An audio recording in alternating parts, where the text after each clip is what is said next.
मुहर्रम को लेकर कैमूर में प्रशासन पूरी तरह से सतर्क नजर आ रहा है।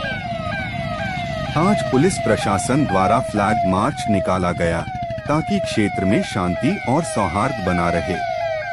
फ्लैग मार्च भगवानपुर प्रखंड के सभी संभावित क्षेत्रों में किया गया, जहां ताजिया और मुहर्रम के आयोजन होते हैं। प्रशासन ने लोगों से शांति बनाए रखने की अपील की है और किसी भी अफवाह से बचने की सलाह दी है। स्थानीय प्रशासन, थाना पुलिस और सुरक्षाबलों की संयुक्त टीम इस मौके पर पूरी मुस्तैदी के साथ तैनात है। पुलिस लाइन बनाकर क्षेत्र का निरीक्षण करती। भगवानपुर प्रखंड में ताजिया और मुहर्रम का त्योहार शांति, सुरक्षा और भाईचारे के माहौल में मनाया जाए, इसी उद्देश्य से फ्लैग मार्च को अंजाम दिया गया।